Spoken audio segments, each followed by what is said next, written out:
মৰমৰ ছাত্ৰ-ছাত্ৰীসকল, আজি মই সপ্তম শ্ৰেণীৰ অসমীয়া কিতাপখনৰ 3 নম্বৰ পাঠত থকা পণ্ডিত আনন্দৰাম বৰুৱা এই পাঠটিৰ অনুশীলনীত থকা প্ৰশ্নবিলাকৰ উত্তৰ লিখি দিম। তোমালোকে উত্তৰবিলাক বহিবিলাকত লিখি ল'বা। 1 নম্বৰটো তোমালোকে নিজে নিজে কৰিবা, মই তোমালোকক 2 নম্বৰৰ পৰা উত্তৰবিলাক লিখি দিম। এতিয়া 2 নম্বৰৰ ক নম্বৰ প্ৰশ্নটো হ'ল আনন্দৰাম বৰুৱাৰ জন্ম ক'ত হৈছিল? প্ৰশ্ন উত্তৰবিলাক মই এই বহিখনত লিখি লৈছোঁ, তোমালোকে ইয়াৰ পৰা চাই লিখিব পাৰিবা। 2 নম্বৰৰ ক নম্বৰ প্ৰশ্নটো ইয়াতে মই লিখি লৈছোঁ আনন্দৰাম বৰুৱাৰ জন্ম ক'ত হৈছিল? এতিয়া উত্তৰটো হ'ল উত্তৰ গুৱাহাটীৰ ৰজাদুৱাৰত আনন্দৰাম বৰুৱাৰ জন্ম হৈছিল। 2 নম্বৰৰ খ নম্বৰ প্ৰশ্নটো হ'ল তেওঁৰ পিতৃ-মাতৃৰ নাম কি? উত্তৰ তেওঁৰ পিতৃৰ নাম গৰ্গৰাম বৰুৱা আৰু মাতৃৰ নাম দুৰ্লভেশ্বৰী বৰুৱা। গ নম্বৰ প্ৰশ্নটো হ'ল আনন্দৰাম বৰুৱাই কলকাতাৰ কোন কলেজত নামভৰ্তি কৰিছিল? উত্তৰ প্ৰেচিডেন্সি কলেজত।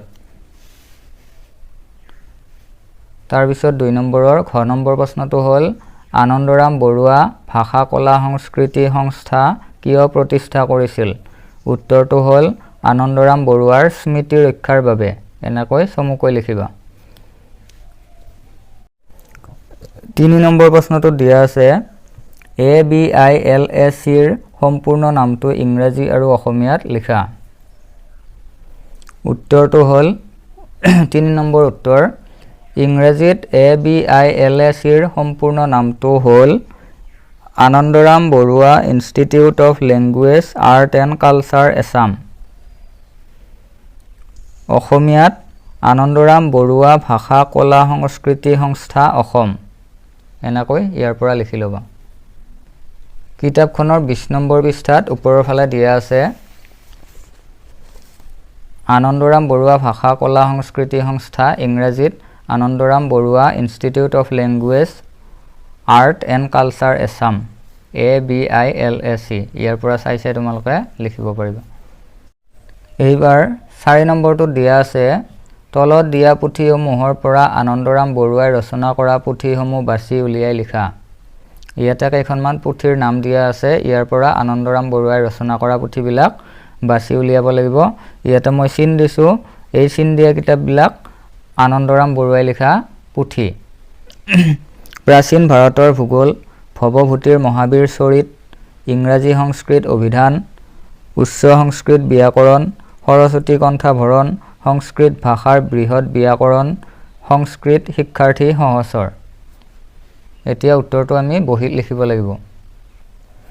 4 নম্বৰ উত্তৰ আনন্দৰাম বৰুৱাই ৰচনা কৰা পুথিসমূহ হ'ল 1 নম্বৰ প্ৰাচীন ভাৰতৰ ভূগোল, 2 নম্বৰ ভৱভূতিৰ মহাবীৰ চৰিত, 3 নম্বৰ ইংৰাজী সংস্কৃত অভিধান, 4 নম্বৰ উচ্চ সংস্কৃত ব্যাকৰণ, তাৰপিছত 5 নম্বৰ সৰস্বতী কণ্ঠাভৰণ, 6 নম্বৰ সংস্কৃত ভাষাৰ বৃহৎ ব্যাকৰণ, 7 নম্বৰ সংস্কৃত শিক্ষাৰ্থী সহচৰ।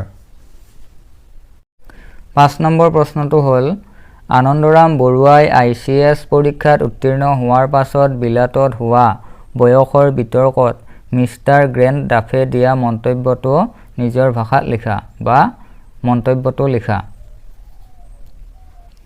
এতিয়া উত্তৰটো এনেকৈ লিখিবা। 5 নম্বৰ উত্তৰ আনন্দৰাম বৰুৱাই ICS পৰীক্ষাত উত্তীৰ্ণ হোৱাৰ পাছত বিলাতত হোৱা বয়সৰ বিতৰ্কত মিষ্টাৰ গ্ৰেণ্ড ডাফে দিয়া মন্তব্যটো হ'ল।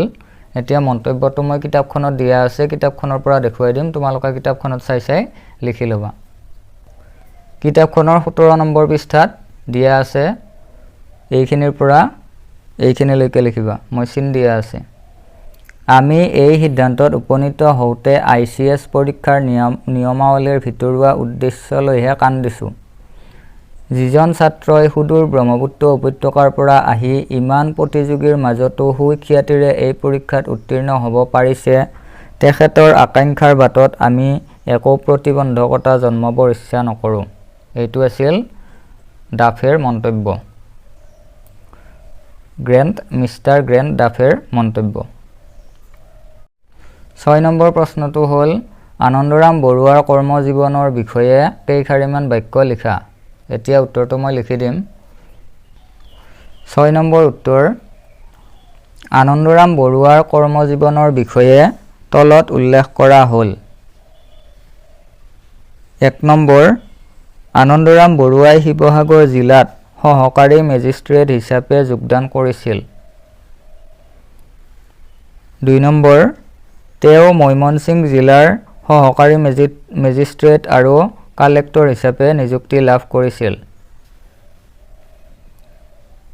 3 নম্বৰ আনন্দৰাম বৰুৱাই বিভিন্ন জিলাত উচ্চ পদস্থ বিষয়া হিচাপে কাৰ্যনিৰ্বাহ কৰিছিল।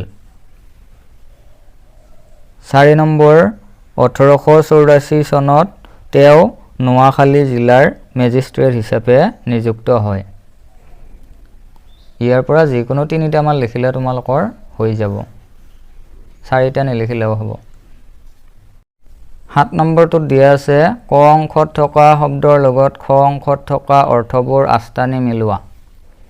ইয়াতে মই মিলাই দিছোঁ, তোমালোকে ইয়াৰ পৰা মিলাই ল'বা। ক অংশত কেইটামান শব্দ দিয়া আছে আৰু খ অংশত এই শব্দবিলাকৰ অৰ্থবিলাক দিয়া আছে। এতিয়া মিলাব লাগিব।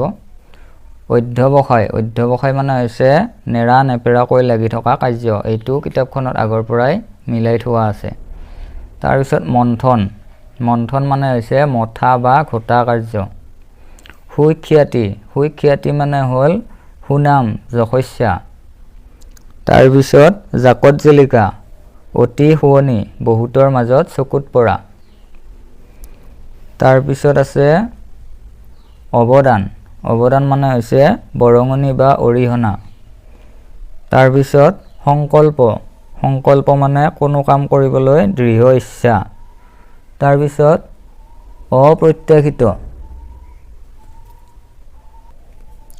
অপ্ৰত্যাশিত মানে হৈছে আশা নকৰা। তাৰপিছত প্ৰতিযোগী মানে প্ৰতিদ্বন্দ্বী। তাৰপিছত নিযুক্ত মানে হৈছে কামত লগোৱা, কামত নিয়োগ কৰা। তাৰপিছত মনীষী মানে জ্ঞানী। ইয়াৰ পৰা তোমালোকে মিলাই লিখিব নালাগে, তোমালোকে বহিখনত লিখোঁতে পোনে অৰ্থবিলাক লিখিবা। আজিৰ ভিডিঅ'টো ইমানতে শেষ কৰিছোঁ। ইয়াৰ বাকী ৰোৱা প্ৰশ্নবিলাক আমি ইয়াৰ পিছৰ ভিডিঅ'টোত আলোচনা কৰিম। তোমালোকে যদি ভিডিঅ'টো ভাল পাইছা এটা লাইক কৰিবা আৰু চেনেলটো ছাবস্ক্ৰাইব কৰি দিবা।